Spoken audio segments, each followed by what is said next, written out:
Baik, Assalamualaikum warahmatullahi wabarakatuh. Selamat pagi semuanya. Ya, kembali bertemu lagi dengan saya, Ibu Rani Desbrianti. Atau Anda bisa memanggil saya Ibu Rani ya. Hari ini kita akan membicarakan atau membahas lebih lanjut mengenai bagaimana sih cara memilih topik skripsi yang mungkin memiliki peluang ya untuk lebih di-ACC oleh pembimbing ya.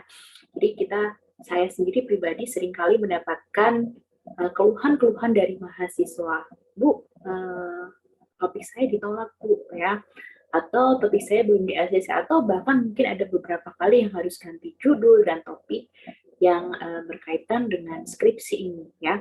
Padahal kita tahu bahwa skripsi ini adalah salah satu mata kuliah yang kita ambil di tingkat akhir ya. Bayangkan kalau misalnya jika skripsi tidak selesai-selesai dan harus mundur ya perkuliahan hanya karena skripsi, ini menjadi sesuatu hal yang disayangkan.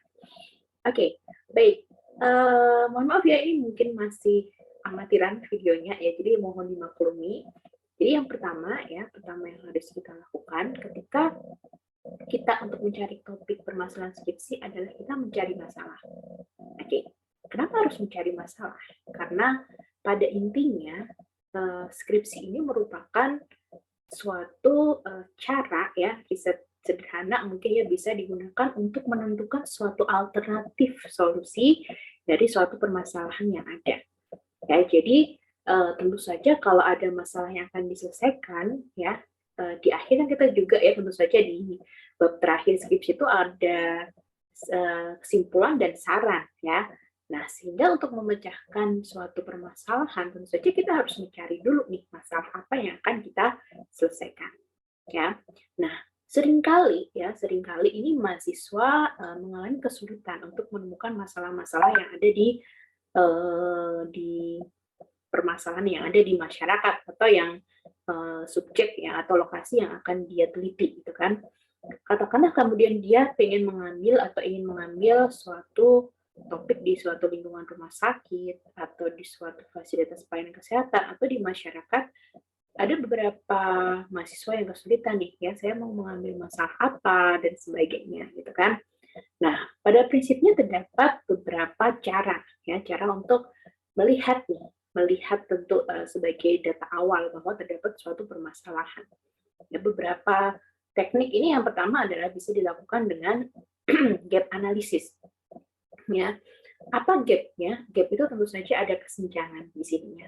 Ya, jika ada gap, ya, ini tentu saja ada kesenjangan antara yang seharusnya atau standar dengan yang senyatanya. Ya, contohnya misalnya seperti ini. Data misalnya kita berdasarkan based on data ya, data suatu cakupan dalam vaksinasi ya, vaksin di suatu wilayah kerja puskesmas ini seharusnya misalnya 90%. Ternyata di puskesmas tertentu ya datanya hanya sekitar cakupannya 60% atau 70% ya. Jadi tentu saja terdapat suatu gap ya. Jadi suatu indikator nih ya. Ada gap di sininya di mana seharusnya targetnya adalah 90% ya, tetapi ternyata ini hanya tercapai 60%. Nah, ini adalah yang dimaksud dengan gap, ada suatu permasalahan di sininya. Ya. Kemudian gap-gap ini juga bisa ditentukan juga dengan standar yang ada ya. Kalau misalnya itu merupakan suatu prosedur atau suatu langkah ya, Anda harus tentukannya sudah ada SOP-nya nggak, ada prosedurnya nggak ya. Dan apa yang sudah dilakukan ini sudah sesuai dengan prosedur atau belum.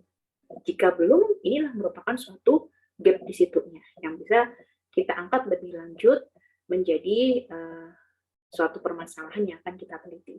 Itu pertama adalah dengan gap analysis. Kemudian yang kedua adalah dengan trend analysis ya. Dengan trend ini nanti kita biasanya digunakan untuk melihat data-data yang sifatnya serial ya. Misalnya kita lihat kita pengen tahu nih kenapa kok kunjungan pasien di suatu rumah sakit ini berkurang ya, atau data pemanfaatan misalnya layanan telemedicine ya di suatu rumah sakit ini rendah dan ada penurunan dari waktu ke waktu. Ini dilihat dari trennya. Apakah semakin meningkat atau dari waktu ke waktu semakin turun? Nah, tetapi harus berhati-hati juga ya. Jadi jangan langsung turun kemudian langsung diambil ya. Kita harus melihat dulu apa yang sudah dilakukan oleh pihak dari manajerialnya gitu kan. Kalau memang belum dilakukan apa-apa, berarti memang masalahnya adalah di dalam promosinya ya. Jadi memang nanti hal-hal yang akan diteliti adalah terkait mengenai manajerialnya. Ya, kenapa tidak dilakukan promosi, tidak disebarluaskan, apakah memang tidak ada dana, ya, memang tidak ada SOP-nya atau tidak ada yang bertanggung jawab di situnya, itu bisa dimasukkan di situnya, ya. Nah, tetapi kalau misalnya memang sudah dilakukan promosi dan sebagainya, tapi daya penggunaan dari pemanfaatan dari telemedicine di rumah sakit itu masih rendah, ya. Ini bisa jadi nanti kita akan membahas atau menggali lebih lanjut faktor-faktor apa saja sih ya yang mempengaruhi dalam penggunaan telemedicine itu dalam suatu layanan di rumah sakit tertentu. Ini salah satunya. Jadi kita harus dalam studi pendahuluan itu harus menggali ya. Nah, hal yang harus diperhatikan adalah jangan turun lapangan untuk menjadi studi pendahuluan jika Anda tidak mengetahui tentang topik yang Anda ambil ya. Setidaknya Anda baca dulu nih ketika Anda mau mengambil tentang imunisasi di puskesmas. Oke, Anda sebaiknya belajar dulu nih, cakupannya seperti ini ya, prosedurnya seperti apa. Itu yang bisa Anda pelajari dulu melalui literatur review dan internet, misalnya seperti itu. Jadi kita bisa tidak kosongan ya, kalau kita bisa melihat, ini ada suatu masalah apa enggak, berarti kita harus tahu nih ya standarnya yang seperti apa. Ya, sehingga kita nanti akan bisa istilahnya lebih peka ya terhadap permasalahan-permasalahan Anda yang ada di masyarakat. Kemudian yang kedua, kita harus memperhatikan kekompleksan masalah. Semakin masalah ini kompleks dan berkaitan dengan berbagai aspek, ini akan semakin sukar diselesaikan ya dan semakin lama. Apakah tidak boleh kita mengambil ya? Tentu saja ini boleh-boleh saja.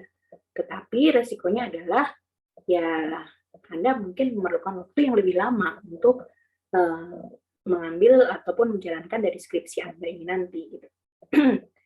Kemudian yang ketiga, relevansi dengan keilmuan. Ya, jadi jangan sampai Anda mengambil topik-topik yang ini agak jauh hubungannya dengan keilmuan Anda. Tentu saja nanti akan ditolak ya, nanti posisinya apa hubungannya ini dengan keilmuan Anda ya, kenapa kok Anda meneliti ini nggak ada hubungannya dengan keilmuan Anda. Nah, Anda harus berhati-hati, jadi carilah yang setidaknya walaupun itu multidisiplin ya, tetap ini ada kaitannya dengan keilmuan Anda ya, dan itu porsinya mungkin lebih dibanyakan untuk bahasan-bahasannya nantinya, kemudian latar belakangnya ya, alur-alurnya nanti Anda lebih tajamkan lebih kepada keilmuan Anda ya. Kemudian keterbaruan ya, yang keempat adalah keterbaruan. Jadi carilah masalah-masalah ini sifatnya baru, update ya. Jadi jangan gunakan yang turun-temurun lama, hanya tinggal kopas dan sebagainya dari kelas. Hindari hal-hal yang seperti ini ya. Oke, dan yang terakhir, sering-seringlah konsultasi kepada pembimbing ya, karena pembimbing tugasnya adalah pembimbing. Jadi Anda diskusi kepada pembimbing ya untuk mendapatkan topik-topik yang kiranya sesuai ya. Jangan kabur-kaburan ya. Jangan seperti ghosting ya, ghosting kepada pembimbing ini banyak sekali ya. Udah 6 bulan baru balik lagi ya, pembimbingnya sudah lupa dan sebagainya. Oke, begitu ya teman-teman. Semoga sukses untuk skripsinya. Mungkin di next video kita bisa bahas ya untuk topik-topik lain terkait skripsi, atau mungkin jika ada yang ingin dibahas bisa komen aja ya, nanti kita bahas bersama-sama. Oke, sukses skripsinya. Assalamualaikum warahmatullahi wabarakatuh.